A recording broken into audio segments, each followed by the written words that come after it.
Man, what's up with the people out there? People all over the world, man. What's cracking, man? This your boy Hindu, Deeply Rooted Compton Podcast Lounge, and we back with another powerful episode here to enlighten you, educate you, and motivate you to get up off your ass and go do something with yourself besides bullshit. But I got my man right here, Dolemite, up in here.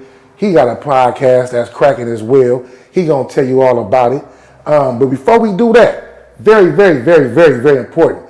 Please like, share, subscribe, comment, share it with your baby mama, share it with your baby daddy, share it with your homeboy, share it with your homegirl, share it with your nigga, share it with your bitch, share it with your ex, share it with that new girl you just got her number, share it with the new nigga you just got his number, share it with your stud homegirl, share it with your gay homeboy. We don't give a fuck and we don't discriminate. We here to get this money and motivate, like I said. Dolemite, talk to the motherfucking people, my nigga. Man, appreciate y'all having me, man. Yes. You know, I'm Dolemite, Too Much Game Podcast. I'm a comedian. I do all kind of shit. But you know, this real family, man. I'm happy to be here. Most definitely. It's a long time coming, man. It's a long time coming. Man, sure. Appreciate y'all having me, for sure. Man. The Too Much Game Podcast, you know, it's an advice show. You know, I right. just give niggas real nigga shit. Right. You know, game for real niggas. You know, right. Exercising the demons of bitch ass niggas and punk ass bitches. Right. You know. Just a cool little show where I be talking my shit, man. You know, something along the lines of this right here. Yeah. I remember you had the cat versus dog podcast at first. Yeah.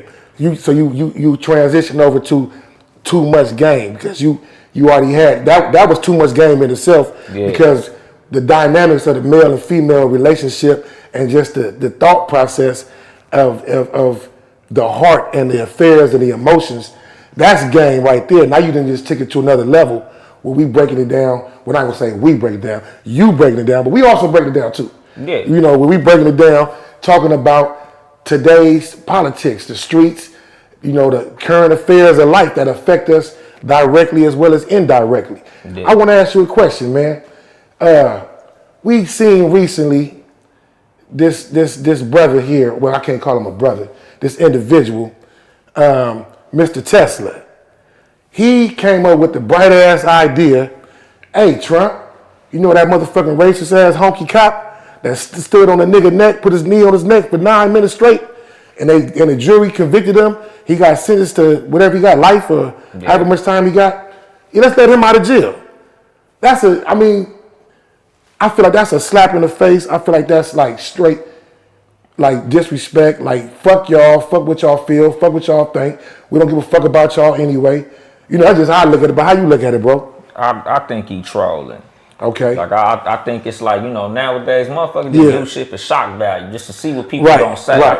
I think he really just trying to see like what niggas gonna do. Like, cause I doubt Trump even pardon him. I think it's just like, nigga, let me just see how niggas gonna react. Right. To this particular shit, cause I'm like Derek Chauvin, like we saw it was on video, like we saw it, you know. And then, if I'm not mistaken, I think he got a state case and a federal case, so I don't think Trump could pardon a state case. Oh, so you know, some state shit, the president can't get you out. Like, you're right, cause that's why I noticed all the presidents before they go out the door, they pardon federal inmates, and they might convert a motherfucker on death row to life, but they don't really, for the most part. They don't really fuck with state prisoners. Yeah, exactly. Yeah. So it's like, you know, he just threw it out there to see if niggas was gonna react to it. Like, nigga, let me see how these niggas feel about stirring the pot, you know what I'm saying? Yeah, like I don't think it was like no real shit, because I don't even think it's even possible for him to do it. So right.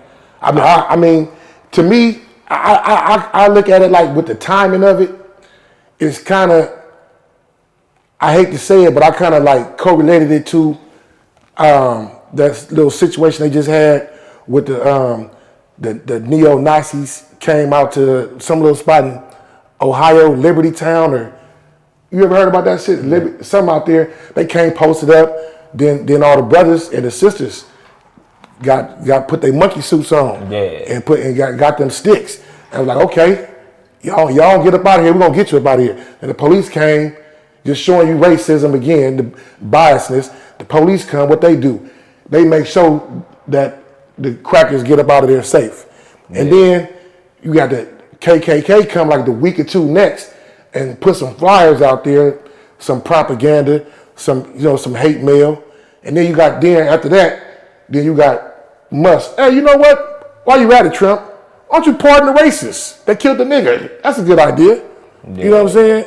But if you say trolling. Yeah, exactly. Because his family is from South Africa. Right. So they like Ain't that a trip? Apartheid type people. Like they come from the culture of apartheid. Like right. So that's his background. That's why, you know, when he got on stage at the inauguration, he hit him with the Nazi salute. Whoa. And you know, like, of course motherfuckers act like they ain't see it. Yeah. You know, because the niggas say something about the Jews, nigga, you already know. Right. Like they coming out, jumping out the bushes on No, how dare you? No, you're wrong. We're going to take your money. We're going to take everything. That nigga blatantly did the shit and they act like they ain't even see it. Like nigga, they like they Tesla too much. Like, nah, nigga, I got a Model X in the garage, nigga. I ain't finna trip on this nigga. And then it's like Tesla just lost like 700 million or billion. I don't know. Some shit. It was a grip. Yeah, it's a lot of, I'm gonna just say million. I don't think it was 700 billion. Yeah, it was a lot. It lost a lot of money. Yeah. Then the Tesla Cybertruck, they say you can't even get that motherfucker fixed no more because it's discontinued. You can't even take it nowhere and do nothing. You on your own with that. Yeah, shit. I was happy. I ain't gonna front because I got a Tesla. I was glad Elon was fucking up because I got my shit for cheap. They was giving them bitches away. Right. That's how I got mine. I was like, shit, I ain't putting no money down or nothing on that motherfucker. I just walked in, grabbed that bitch and left. Don't get me wrong. I ain't got nothing against Tesla. Yeah. You know, no the car cool. Fuck Elon, but the car straight. Yeah. I feel like Elon doing the same shit that Kanye West do. Okay. Kanye got the swastikas on everything. Right. The whole Nazi play, like. Right. You know, nigga, we live in a culture where attention is like a currency now. Like, attention is worth its weight in gold. So it's like, the more attention you get, the more you can monetize having all the eyes on you. So I feel like niggas just doing and saying shit just to, you know, see what they can pick up on. Right. And you know what, I look at that, and that's a business model that a lot of people have adopted to be controversial and to be, you know, awkward, say things that's awkward, do things that's awkward to get attention and whatnot. And that's their business model. That's how they make business. But you know, like I say, like here, like you as well, like I mean, it's like, it's different ways to get your money. I just look at another, like I can look at a bunch of individuals, I can look at a bunch of companies that are extremely successful, but their business model is business. Yeah. You know, it's no excessive, unnecessary foolishness. It's no like just bullshit. We hear just what we do. We ain't got to put no gimmicks or none of that shit. We got, you know, we sell this, we make this, and we do this good. And people, we got our core fan base, our core support group. Shout out to everybody that subscribe. You know what I'm saying? Make sure you share and like. And go follow my nigga too. Go follow Too Much Game podcast. You know what I'm saying? Go like, share, subscribe on that as well. You know, but we base our shit on integrity, on substance, on, you know, uplifting. You know, of course, by us, you know, us, especially, it's like you, I can't talk about me without talking about you. We all in the same boat. You know, we come from the same place. So, of course, we can speak on certain things, but we're not going to get caught up in it. We can speak on it. We're not going to get caught up in it. That's not going to be the future or the basis or the foundation of the discussion or what we doing. We here to educate people and talk about some real shit that motherfuckers probably ain't used to seeing no real niggas talk about on YouTube. Yeah. You know what I'm saying? Intellectual as well as street. At the same time, you're getting the best of both worlds. And you don't even know it. You better appreciate us, bitch. Like a motherfucker. Shout out Compton Rick Rock, too. No question. He just called right now. Yeah, exactly. Finally answered this motherfucker phone. Yeah, for sure. Got to shout out my nigga Compton Rick Rock. Yeah, straight up. Yeah, like that's the thing, you know, and like I say on the show a lot, like I would hate to go viral for some bullshit. Because a whole lot of these niggas, like, you gotta constantly perform. Right. If them niggas came to see you twerk because you went viral for twerking, nigga, they not gonna come back for the real shit. They coming back for the twerking. Like, nigga, we want to see you do the monkey dance you was doing when we came to your page. That's what we came. Yeah. So if you got a rap song you trying to say, we don't want to hear the rap song. We want to see you do that bullshit. We want to see you twerk again. Yeah. So it's like, nigga, y'all niggas done put yourself in a position where you gotta perform every time. You gotta be a dancing monkey every time. You gotta put the wig on or the painted fingernails. Right. You gotta do the bullshit. Right. And then with that, then you got the other brothers that's playing with death, challenging and welcoming death. You know what I'm saying? And lengthy prison sentences. And it's like it's only so many times where somebody gonna get caught slipping, somebody gonna make it their business. You know, something gonna have to happen. You know, everything's inevitable because you can't keep on promoting, you know, death and think that it ain't gonna holler at you. Yeah, like Jay Prince said, like you can only campaign so long before you get elected. Yeah. Like you gonna keep rolling them motherfucking dice at 7 hit, and then it's gonna come over for you. It's gonna come eventually. Yeah, because it's like nigga, death permanent.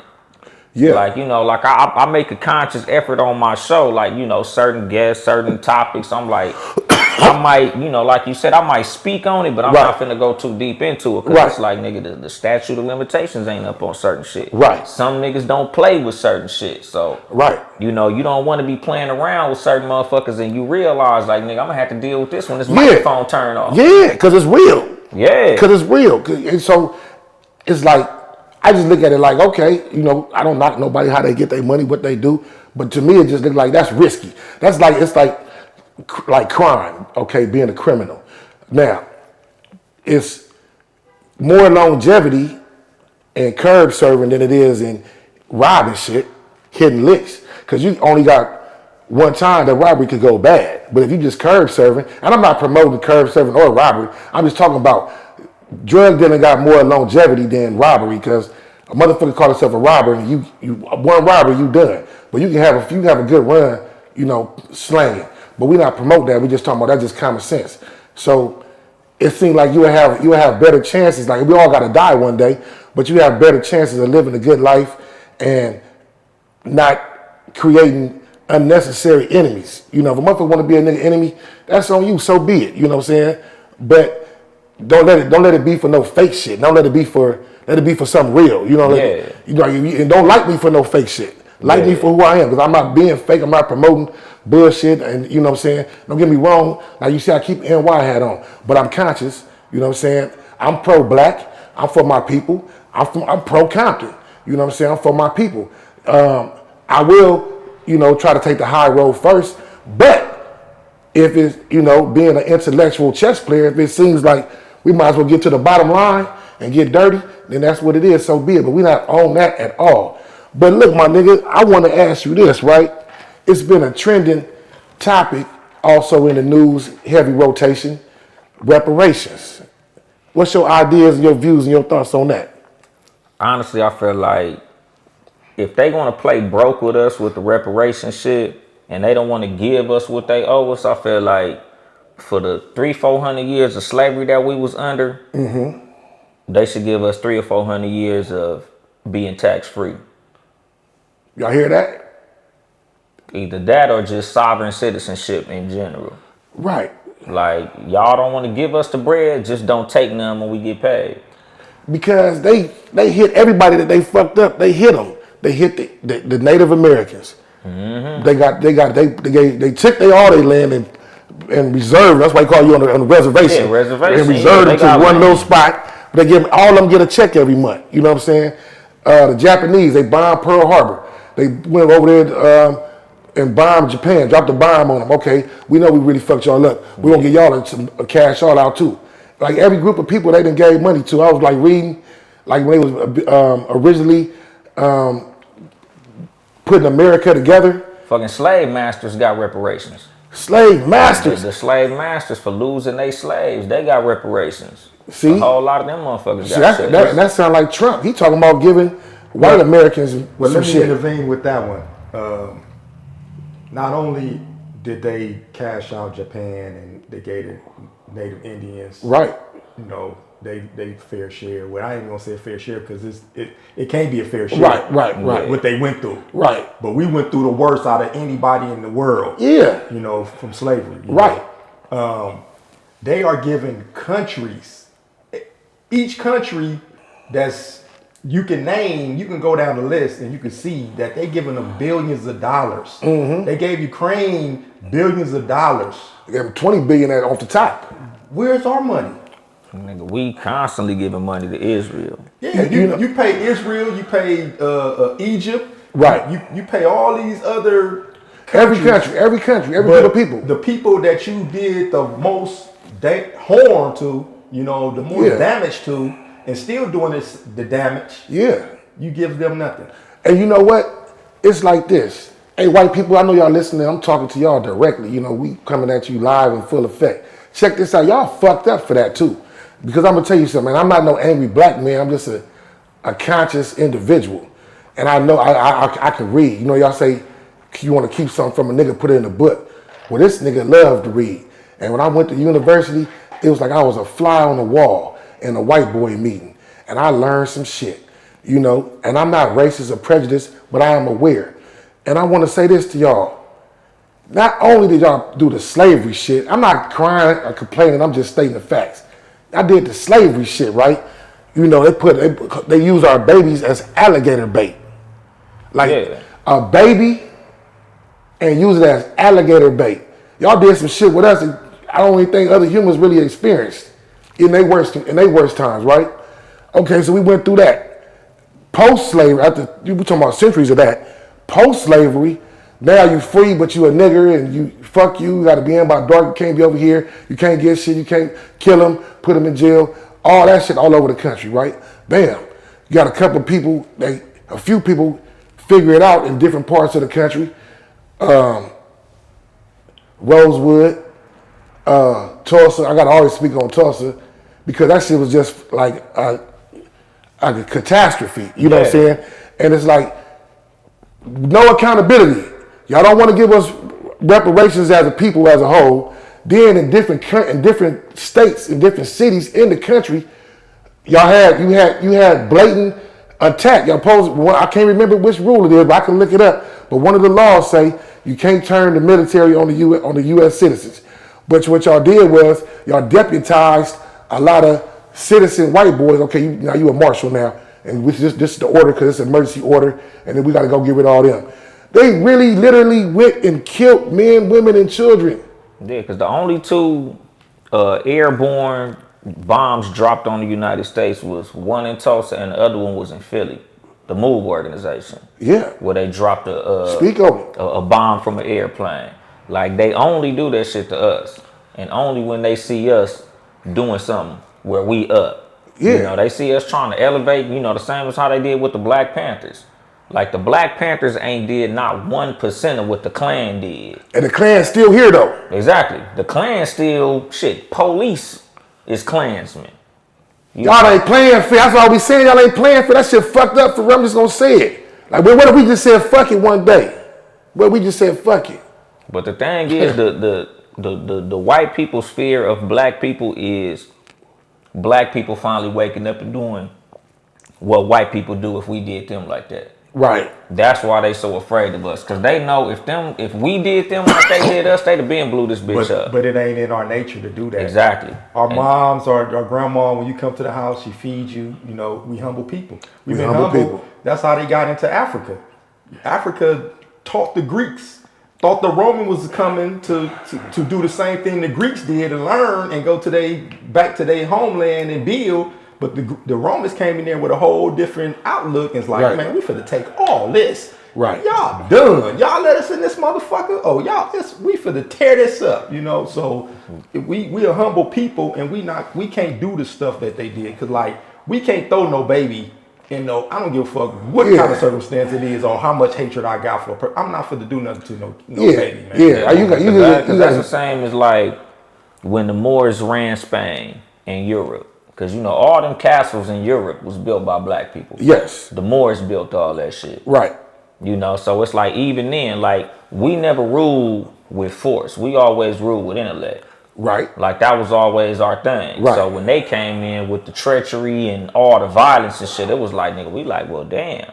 You know, because like I said that shit on my show, like, everything that we deem to be what we consider the word gangster, we learned from white people. Yeah. It ain't no gangsters in Africa. Africa not gangster. Like in Africa, everybody, you know, of course they got wars, they got tribes, and you know, they got shit like that. They've tribal, but as far as like proud people. Yeah, as far as like crime and you know the glorification of criminality, that's all we learned that from them. You know, cause it ain't nobody more gangster than the motherfucker with that little hat on the top of his head. Because every time we say they name, they coming to demonstrate. Yeah, they demonstrate. They not playing nan game with us. Yeah. Like, you know, they show that shit every time. Every time them motherfuckers do something, it ain't nobody more gangster than the police. Yeah. You know, homies snitch on homies all day. You don't really hear about police snitching on police. Nah. And if police snitch on police, they gonna get that instantly. Yeah, they don't really last too long. Yeah, in the moment they finna get it. Like, nigga, you up out of here. Yeah. From the top, you getting up out of here. Shit, it's niggas that be kicking it with snitches. Yeah, you right. It's niggas be sneaking and hanging out with a snitch. Niggas be going out their way to kick it with snitches. Exactly. And gang banging niggas be risking their life to kick it with they snitch homeboy. Yeah, you right. And the police, they don't play that shit at all. Right. You know, in they cultures, they don't play that shit at all. It ain't nothing more gangster than them motherfuckers. And you know what? And I think that what you saying, it piggybacks to a degree of what Ray just said about us being humble and welcoming and not being so quick to be at odds with people, more open arms. That's what niggas be doing. Niggas be knowing right from wrong, but still go, you know, because they feelings, they heart. I'ma still go, just still the homie though. You know what I'm saying? That, but we all supposed to be united, nigga. Cuz bad, he bad. That's it. Exactly. We ain't finna fuck with them. Yeah. You know what I'm saying? With them, it's no emotion involved. Like, they could completely ain't no feelings. They throw their feelings out the window. Like, it's 100%. If this what we doing, this what we doing. Good, bad, ugly. If it's my mama, if it's my cousin, if they not with the program, fuck them. Yeah.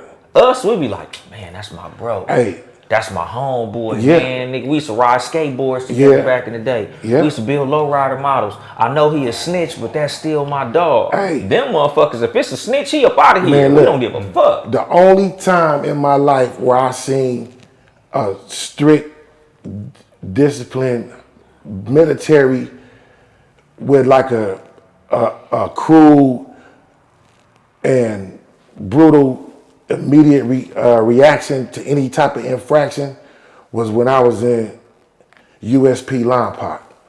You know, I'm not gonna get too much into that right now. We're gonna say that for later because that shit bomb. You know what I'm saying? I was glad to be there, glad to, you know, experience that, went through that. That was lovely. But the only time I seen that, it was a saying that the homie said once niggas like clicked, they was like, nigga, check your feelings at the door. Ain't no feelings. You know what I'm saying? About, you know, if a nigga right, he right. If he wrong, he wrong. Ain't no, a hot nigga don't got no homeboys. If you hot, you ain't got no homeboy. You know, so, and that's the only time I seen niggas like come together in unity on something and stand on it. But outside of that brief moment in time, I've seen where we have come together to a degree and we seem to collectively say, you know, this is what it is. But then maybe later on down the line, niggas lighten up a little bit. Yeah. You know what I'm saying? Niggas might not be so adamant about it. You know, and that's where we need to be a little bit more disciplined. Because I feel like discipline is the bomb. Because with discipline, the military got discipline. That's why they're successful. That's why they can kick ass and get money and take shit all over the world. They discipline. And the thing is, like, wherever there's ego and emotion, it leaves room for a gray area. Speak on it. Can you say it again, please? Like, nigga, whenever you involve ego and emotion, you leave room for a gray area. Man, tell them what the gray area is for the ones that ain't that here. Yeah, nigga, it's okay, this my homie, so I'm going to let him cross the boundary. I'm going to let him dribble out of bounds because that's my partner. Oh, that's a nigga who I grew up with, so I'm going to let him dribble the ball out of bounds. Like, once you set boundaries and you enforce them 100% of the time, you don't have that problem. But once motherfuckers start letting niggas, you know, step out of bounds and play with the rules and shit because, okay, I'm cool with him. You know, that nigga was raised on gun lock, so we ain't gonna DP him because he different. He a gun lock baby. So we gonna let the gun lock baby do it different than everybody else. Once you do that, nigga, you leave room for all type of bullshit to happen. And in the black community, that's a lot of our problem. We like to pick and choose with shit. The white motherfuckers, the rules is the rules. No matter who you is, you could be my mama. You could be my daddy. You could be my baby. If you step out of line, that's it. Yeah, that's it. It's like you said, basketball, dribbling out of bounds. That line right there, the referee gonna always call you out when you cross that line. Yeah, every single time. as long as that's out of bounds, the game is fair. You know, with us, we like to make it like, yeah, it's fair until that's my partner. Right. You know, oh man, that's different because that's whoop-de-whoop. That's such and such. So we gonna go ahead and let them slide. Right. You know, so the reason a lot of motherfuckers get farther than us is because they play the game different than we play. Yeah, on every level, especially financial. Exactly. Like the people with the small hats on their head. Exactly. They circulate that dollar. Yeah. Between them before it leave their community. Yeah, and the thing is, like, black people are the only race that's taught that nepotism is a bad thing.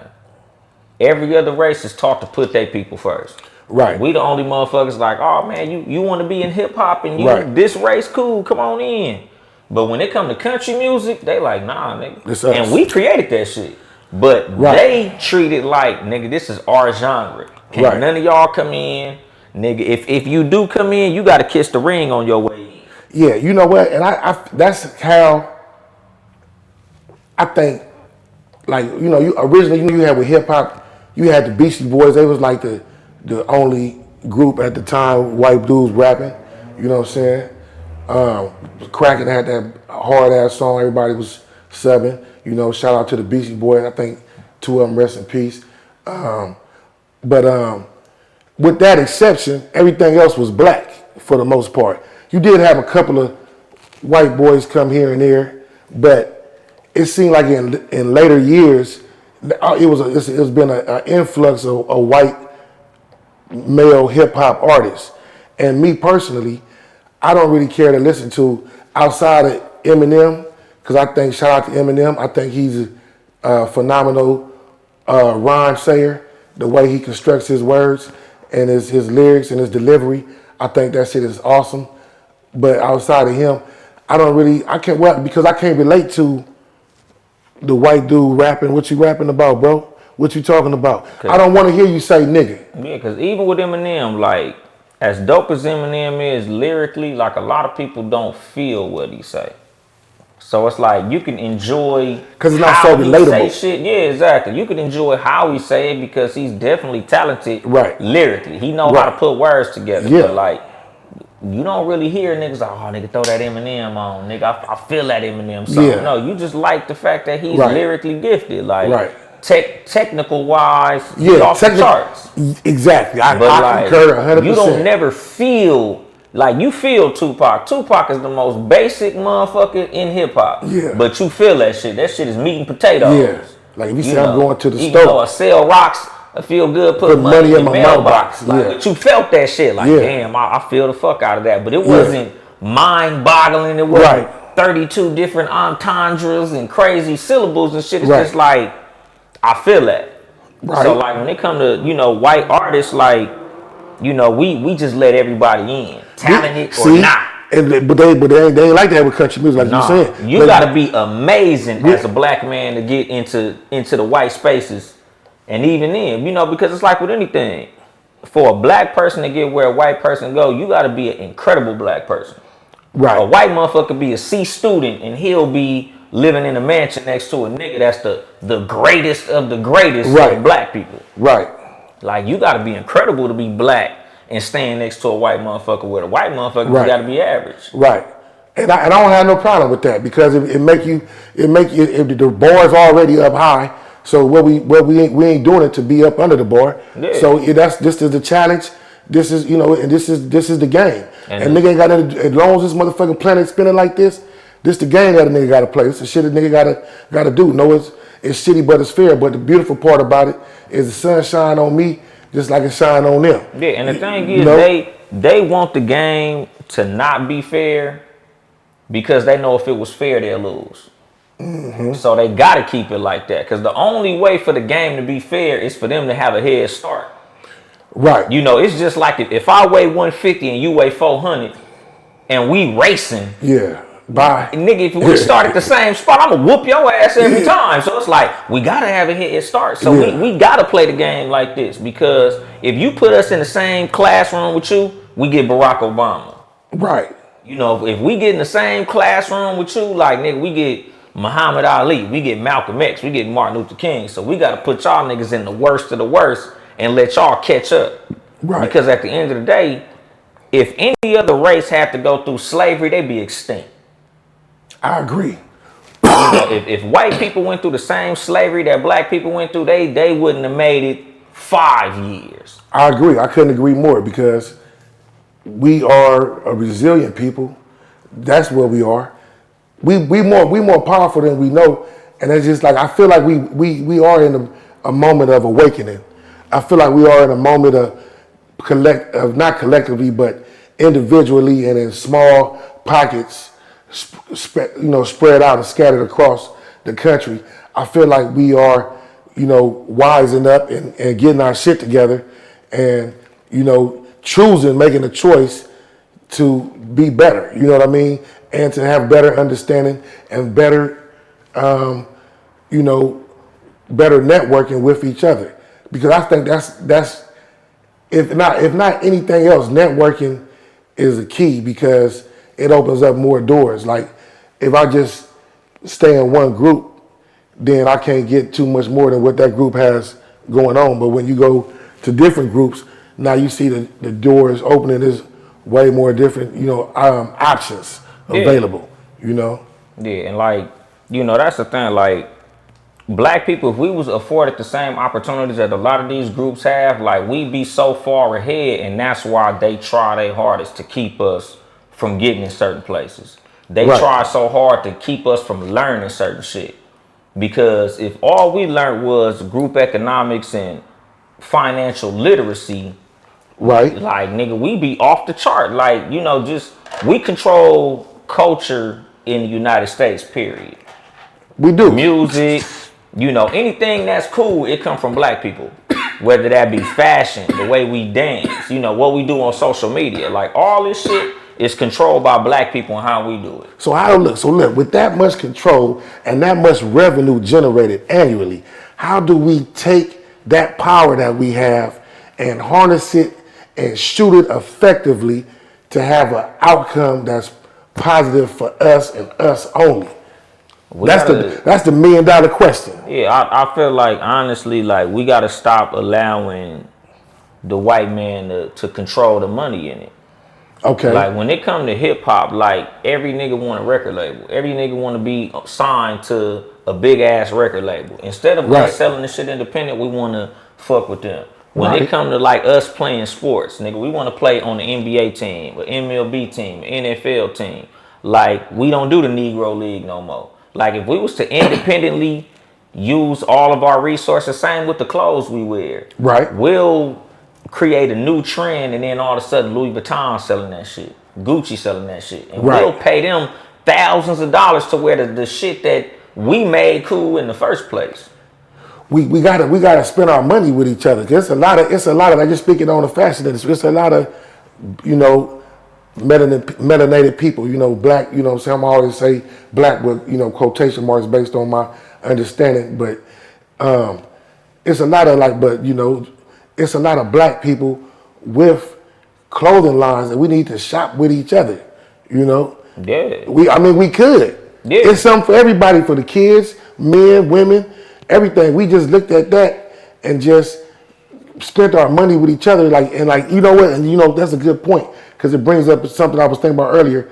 Like, what was that last Friday? They had the blackout. Yeah. You know what I'm saying? Did you get a text about that? Yeah, a bunch of motherfuckers saying like don't shop at Amazon, Target, or Walmart. What you think about that? Personally, I wasn't tripping. I ain't gonna front. Because at the end of the day, there was no alternative. But my thing is like we need to do that shit all the time. Right. Because like I was telling my father-in-law when we was talking about Trump and the whole thing, I'm like, whenever we got a president that we don't like, we get hella united. Okay. Because we wasn't having these conversations when Biden was in office, and Biden was fucking up. Right. But when Trump is in office, we could tell you everything Trump doing. Hey, nigga, you saw that bill Trump signed? Right. Y'all never said that shit with Biden. That's a good nigga, point. y'all saw that thing Trump did? Yeah. Y'all never said that shit with Biden. Yeah. So it's like we need to be like this all the time. Right. We need to be united no matter who in the fucking White House. We don't respond to different matters unless we up under pressure. Exactly. And that's the thing. Once we start feeling pressure, then that's when we we activate. Just like a black that get killed in the streets, right, by another black, and it's nothing. No big deal. But as soon as the police kill them, It's a big deal. It's a big deal. Yeah, and that go back to what I said about we be picking and choosing. Yeah, we be picking Like, and choosing. when the police do it, oh nigga, we black now. Yeah. Right. But when a nigga do it, it's like, hey man, you know, it is what it is, nigga. The streets fucked up. Yeah. Like, nigga, if we set the boundary and enforce that motherfucker every time, we be 100 years past where we at. Cause like, Malcolm X said a whole lot of shit that if we listen to the shit from 1964, we be 60 years ahead of where we at. Right. But we want to wait for another Malcolm X to come tell us what to do. And that ain't gonna happen. Yeah, like we like babies, my nigga. That's When daddy get killed, we just do what the fuck we want to do. Right. But when daddy there telling us, you know, when Malcolm X is saying, hey, y'all need to do this shit. But they knew that. That's why they killed. Exactly. That's what I'm saying. That's Because why they killed know. Fred Hamilton. That's why they killed Malcolm. They killed all our black leaders that has a voice to lead. Because when you knock down the shepherd, the sheep scatter. Exactly. Yep. They did it with Jesus. Exactly. Yeah. So the thing is, if we would just listen to what they said and just do what they said, we be straight. But it's like once they pass away, they're like, well, damn, we lost. Yeah, like with the Black Panthers and the 10-point program, with the breakfast and all that in the morning. Once they got, you know, ambushed, they stopped doing the breakfast. Yeah. You know, niggas should have kept that shit going. Yes, like that's the thing. And my thing is, you know, because I had a conversation with somebody about it. He was like, man, we need more leadership. I said, no, we don't need more leadership. We need motherfuckers to just follow the mission after the leader died. Right. You know, the leader go, we knew what we was supposed to do when that nigga was here. When he ain't here, we just keep doing what we was supposed to do. We keep on practicing group economics. Yeah. We keep on being black first. We keep on being pro-black. If we stay on the course, even when the leader died, they like, well, shit, we killed the leader. That shit didn't work. Now what we do?